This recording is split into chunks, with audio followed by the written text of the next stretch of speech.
Hello students, welcome to the course Mathematics 3. Today we will study about subgroup and its properties. But before going through this video, I expect that all of you have gone through yesterday's lecture because whatever the things we are studying now, it's all related to very first lecture. Means whatever the things I have discussed you in lecture 1, 2, 3 and 4, it's all are dependent to this. So it's very important that you should have a knowledge of group, you should have a knowledge of permutation group and groupoid, semi groups, monoid, all things you know very properly so that you can understand the rest of the things which we will study in this lecture. So this is a short video. I have not discussed so many things, but I expect that this is today's tutorial class. Whatever the things we have studied, including today's lecture, you will revise it properly within rest of the days, and whatever the doubt is there, you will ask in discussion forum. So today we will do something about important results on subgroup. So first important result on subgroup is the intersection of an arbitrary collection of subgroup of a group is again a subgroup. Means if you have two subgroups like H and K, okay, suppose these are the two subgroups, then the intersection of H and K is again a subgroup. This also forms a subgroup. So this is the basic idea behind subgroup. So intersection, you know that what is the meaning of intersection. Intersection means what? Suppose one group is there, A equal to 1 2 3, and in B there is 3 and 2 3 4. Okay, in B there is 3 and 4. So if we will find A intersection B, then we will find that which is the common in both. What is the common in both? So common is 3 only, so the intersection of A intersection B is 3. So this is the exact meaning of intersection. So in similar manner, if you will do intersection of two subgroups, then that will also form a group. Means if H and K be two subgroups of group G, then H intersection K is also a subgroup of G. Second is the union of two subgroups of a group is a subgroup if and only if one is contained in other. Means union means what? Suppose if H in H there is 3 element 1 2 and 3, and in K there is 3 and 4. These are these two elements. So if we have to write H union K, if I have to write H union K, then in H union K I will write 1 2 3 and 4. This 3 is 2 times here, so I will write only 1 time 3. I am not going to write it 2 times, because in union we don't have to repeat the same things. Whatever the things one time is only, that one you have to write. So this is union. So here it is given that the union of two subgroup of a group is a subgroup if and only if one is contained to the other. Means if here H is contained in K or K is contained in A.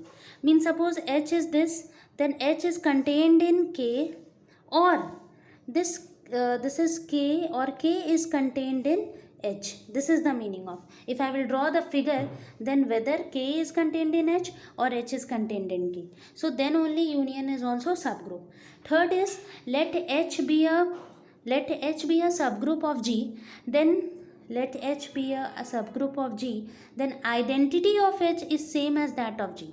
So for H, the identity element will be same which is the identity element for G, and the inverse of an element of A belong to, suppose the inverse of an element A belong to H is the same as the inverse of the same element regarded as element of G. Means for group G, the inverse, whatever the inverse is there, for subgroup H, inverse is same.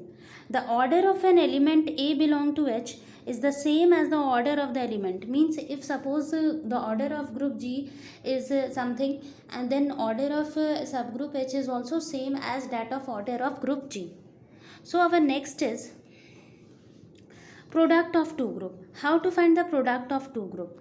Let H and K be two subgroups of a group G, then the set HK defined by the HK, this HK, capital HK is equal to small hk, such that small h belong to capital H and small k belong to capital K, is called the product of the subgroups H and K. So what is the main thing behind this? If H and K are two subgroups, if H and K are two subgroups of a group G, then HK is a subgroup of G if and only if HK is equal to KH. So this is very important result. The product of HK of two subgroups of a group G may or may not be subgroup. Means sometimes it's also happened that the product HK is not a group. Suppose see, here H is I, 1, 2 and K is I, 1, 3.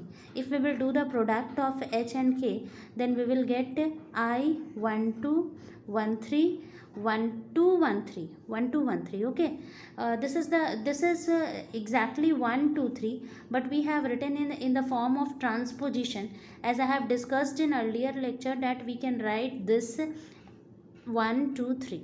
Okay, transposition. Two transpositions can form this one. So here, if you will do product of 1, 3 and 1, 2, then as per the property of transposition, it will we will get 1, 3, 2, because 1, 2 and 1, 3 is 1, 2, 3. Then 1, 3 and 1, 2 will be 1, 3, 2. So this is not belonging to H. Therefore, this is not a group. This is not a subgroup. If one more important property is, if H and K are finite subgroup of group G, then order of HK is order of H into order of K divided by order of H intersection K. So this is also very important property. Next is inverse of a group. How to understand inverse of a group? Let H be a subset of a group G, then the inverse of H is H inverse and is defined as H inverse. क्या होता है? H का small h का inverse होता है, जहाँ पे H आपका बिलोंग कर रहा है कैपिटल H में. एक इम्पॉर्टेंट थ्योरम है इन्वर्स से रिलेटेड, कि अगर ये तीन प्रॉपर्टी में से कोई भी प्रॉपर्टी मेरा सेटिस्फाई कर दे तो हम लोग कहेंगे कि वो सब ग्रुप है. जैसे कि यहाँ पे हम फिर से एक बार बता देते हैं कि नॉन एम्प्टी सबसेट H जो है of a group G is a subgroup if and only if any one hold from the following. ठीक है, अगर आप मतलब हम लोग इन्वर्स की प्रॉपर्टी से भी किसी को सब ग्रुप प्रूव कर सकते हैं. तो या तो आप H इन्वर्स को H के बराबर शो कर दो, या H को H के बराबर शो कर दो, या H inverse is equal to H कर दो. तो देखो इसका मतलब क्या होता है कि H इन्वर्स में अगर मान लो कि कोई एलिमेंट है, मान लो H इन्वर्स के अंदर का कोई एलिमेंट अगर H में बिलोंग कर रहा है, और H तो खैर H में बिलोंग करेगा ही, तो भी मेरा वो क्या होगा, इक्वल होगा. सपोज देखो कि H इन्वर्स के अंदर मेरा A बिलोंग कर रहा है. ठीक है, H इन्वर्स के अंदर मेरा A बिलोंग कर रहा है, H इन्वर्स के अंदर ये बिलोंग कर रहा है, और हम लोग क्या किए, ये H इन्वर्स के अंदर बिलोंग कर रहा है, और यही A अगर H में भी बिलोंग कर रहा है, तो हम लोग कह देंगे कि मेरा H इन्वर्स जो है वो बराबर किसके है, H के है. सिमिलरली H जो है वो ये एग्जैक्टली यही सेम आ जाए वो नहीं होता है. एक एग्जाम्पल से हम लोग इसको समझेंगे कि how we will prove this. If H and K be any two subsets of a group, then HK का इन्वर्स जो होता है वो K इन्वर्स H इन्वर्स होता है. तो ये कुछ इंपॉर्टेंट थिंग्स हैं. देखो स्टूडेंट्स, ग्रुप थ्योरी जो है वो ऐसा होता है कि थोड़ा सा मतलब आप लोगों के लिए थोड़ा एडवांस हो जाता है, ये समझने में थोड़ा टाइम लगता है. तो ये पूरा थ्योरेटिकल है, आपको ये लगेगा ही नहीं कि मैथमेटिक्स का पेपर है, क्योंकि यहाँ पूरा हम लोग मैक्सिमम थिंग थ्योरेटिकली टाइप से पढ़ रहे हैं. तो यहाँ कुछ आप लोगों को चीज़ याद भी करना पड़ेगा. स्पेशली जो भी लिखाया जा रहा है उसमें से कुछ इंपॉर्टेंट चीज़ आप लोगों को याद भी रखना पड़ेगा. देखो जैसे कि हम यहाँ पे एक और बहुत इंपॉर्टेंट एग्जांपल है कि अगर कोई भी G एक अगर ग्रुप है, देन सब ग्रुप अगर उसका Z है, डिफाइंड बाय Z जो है वो XZ और ZX, जहाँ पे स्मॉल z जो है वो कैपिटल Z में बिलोंग कर रहा है. मतलब कि स्मॉल z हम कहाँ से लिखे हैं, इस Z से लिखे हैं, सब ग्रुप Z से लिखे हैं, और ये जो X है वो हम कहाँ से लिखे हैं, G से लिखे हैं, और यही दोनों का हम प्रोडक्ट कर दिए हैं और दिखा दिए हैं कि ये कॉम्यूटेटिव है. तो वैसे केस में हम लोग इसे सेंटर ऑफ द ग्रुप कहते हैं. क्या कहते हैं, centre of the group. If अब यहाँ पे क्वेश्चन है, if A is any element of a group G, then हमको शो करना है कि ये हमारा क्या है, इज़ अ सब ग्रुप ऑफ G. तो अभी हम लोग इसको पढ़ेंगे कि कैसे हम इसको सब ग्रुप प्रूफ करेंगे। देखो ए जो है वो मान लेते हैं कि ए जो है वो कहाँ पे लाइक कर रहा है, ये जो ए है वो मेरा लाइक कर रहा है जी में। तो A B an arbitrary element of a group G, जहाँ पे हमको क्या शो करना है कि सब ग्रुप जो मेरा है ये वाले को हमको शो करना है कि ये मेरा क्या है, सब ग्रुप है जी का। मतलब एच मेरा ये दिया हुआ है, तो हम लोग को शो करना है कि एच इज़ अ सब ग्रुप ऑफ जी। तो हम लोग क्या किए कि हम लोग दो एलिमेंट मान लिए H1 और H2 जो कि H में बिलोंग कर रहा है। ठीक है, तो चूंकि H के अंदर जो भी चीज़ है वो इस फॉर्म में है a to the power n, तो अगर H1 और H2 है तो हम H1 को मान लिए a to the power x और H2 को मान लिए a to the power y, जहाँ पे x और y दोनों कहाँ बिलोंग कर रहा है, z में। ये जो पावर में जो x है और y है वो z में बिलोंग कर रहा है, मतलब वो इंटीजर है। इंटीजर बोले तो गोटा मतलब पूरा कंप्लीट नंबर, एकदम एक तरह से एकदम शुद्ध हिंदी में मतलब एक बोला जाए तो वो एकदम गुट्टा नंबर होना चाहिए। सिंपल 2 1 2 3 4 ऐसा एकदम नंबर 1.2 1.3 ऐसा नहीं होना चाहिए। तो यहाँ पे देखो कि ये तुम्हारा H1 H2 का इन्वर्स जो होगा, अगर हम H1 H2 का इन्वर्स लिखेंगे तो a to the power x a to the power minus y होगा। तो इसको हम लोग फिर ऐसे लिख सकते हैं, दोनों को कंबाइन करके। आप लोग क्लास 8 में एक्सपोनेंट्स का रूल पढ़े ही होंगे कि अगर a to the power x into a to the power minus y है तो हम लोग दोनों को कंबाइन करके ऐसा लिख सकते हैं जैसे कि यहाँ पे लिखा हुआ है। ठीक है, ऐसा हम लोग लिख सकते हैं कि a x माइनस वाई। तो इस तरह से अब देखो ये जो x माइनस वाई अगर इंटीजर है तो x माइनस वाई भी तो z में ही बिलोंग करेगा। तो H1 H2 का इन्वर्स कहाँ बिलोंग कर गया, h में बिलोंग कर गया। क्यों? क्योंकि हम लोग देखो हम लोग सबसे पहले ये शो किए कि H1 और H2 जो है वो H में बिलोंग कर रहा है, कैपिटल H में। फिर हम लोग ये भी शो कर दिए कि H1 H2 का इन्वर्स भी H में बिलोंग कर रहा है, मतलब ये दोनों आपस में बराबर हो गया। तो हम अभी जस्ट पीछे पढ़ के आए कि इन्वर्स का ये प्रॉपर्टी होता है, तो हम लोग ये प्रॉपर्टी को सेटिस्फाई करवा दिए। तो इस तरह से H इज़ अ सब ग्रुप ऑफ जी। नेक्स्ट हम लोगों का क्वेश्चन है, नेक्स्ट इसमें एक और क्वेश्चन है कि यहाँ पे आप लोगों को एक सेट दिया हुआ है और let G is a group, then the set z इस तरह से डिफाइन किया हुआ है।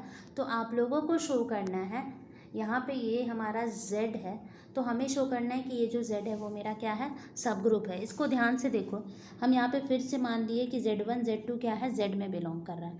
तो देखो स्टूडेंट्स, अगर हम लोग ये शो कर दिए कि अगर z1 और z2 मेरा बिलोंग कर रहा है z में, अगर हम ये शो कर दिए कि z1 और z2 का इन्वर्स भी z में बिलोंग कर रहा है तो मेरा ये क्या प्रूव हो जाएगा, सब ग्रुप। तो देखो हम लोग z2 का इन्वर्स को भी बिलोंग करने के लिए क्या काम करते हैं। देखो ये चूँकि मेरा कंडीशन क्या दिया है कि zx जो है वो किसके बराबर है, xz के। तो अगर zx मेरा xz के बराबर है, zx अगर मेरा xz के बराबर है तो मतलब z1x xz1 के बराबर होगा, z2x xz2 के बराबर होगा। अब xz1 और z1x है तो हम देखो ये वाले x की जगह पे क्या z1 इंटू z2 का इन्वर्स और z2 का inverse into z2 into x नहीं लिख सकते हैं। क्यों लिख सकते हैं? देखो क्योंकि ये दोनों का प्रोडक्ट जो है वो क्या होता है, हम लोग जानते हैं कि 1 होता है। कोई भी चीज़ अगर इन्वर्स में भी और z में भी है, z2 का इन्वर्स इंटू z2 करोगे तो 1 ही आएगा। तो मतलब इसी चीज़ को हम लोग इस फॉर्म में लिख रहे हैं यहाँ पे जो लिखा हुआ है। ठीक है, अब देखो हम लोग क्या किए कि इसको z1 के साथ लिख दिए यहाँ पे और इसको अलग कर दिए। फिर हम लोगों को पहले से ये फार्मूला पता है कि z2x जो है वो xz2 के बराबर है, तो यहाँ पे जो z2x था उसको हम लोग xz2 में बदल दिए। ठीक है, अभी भी देखो काम पूरा नहीं हुआ। अब हम क्या किए कि इस तरफ z2 इन्वर्स मल्टीप्लाई कर दी, क्योंकि हमको लाना क्या था, z1 और z2 का इन्वर्स। तो देखो यहाँ z1 है, z2 का इन्वर्स बस हम एक अपने मन से ले आए। तो ये जो पूरा था टर्म, इस पे भी z2 का इन्वर्स मल्टीप्लाई हो जाएगा। तो आप स्टूडेंट्स ये देखो कि z2 इंटू z2 का इन्वर्स जो होगा, ये जो पार्ट वो तो मिलकर क्या है, ये किसके बराबर होगा, 1 के बराबर होगा। तो हम लोग क्या कर दिए कि नेक्स्ट लाइन में उसको रिप्लेस कर दिए बाय 1, लेकिन यहाँ क्या बन गया, x इंटू z1 z2 का inverse, x into z1 z2 का इन्वर्स, और इधर बन गया z1 z, यहाँ पे z2 होगा, z2 का इन्वर्स x। तो इस तरह से ये प्रॉपर्टी जो है z into x x into Z था, तो यहाँ पे हम लोग क्या शो कर दिए कि x इंटू Z1 Z2 का इन्वर्स Z1 इंटू Z2 का इन्वर्स जो है वो आपस में क्या है, इक्वल है। तो इस तरह से Z1 Z2 का इन्वर्स भी मेरा Z में बिलोंग करेगा और मेरा Z क्या हो जाएगा, सब ग्रुप हो जाएगा। तो यही था हमारा सब ग्रुप पे। आज बस हम इतना ही पढ़ा रहे ताकि आप लोग जो भी पहले पढ़ाए हैं और जो आज पढ़ा रहे हैं वो सब कुछ आप लोग रिवाइज़ कर लो, और कुछ भी डाउट हो तो उसे पूछा करो। जनरली इस पे ये चूँकि थियोरेटिकल है तो थोड़ा समझने में प्रॉब्लम होगा, ये हम समझते हैं, लेकिन अगर आप लोग थोड़ा कोशिश करोगे, आप लोग अपना फुल अटेंशन दोगे तो ये ज़रूर समझ में आएगा। Thank you.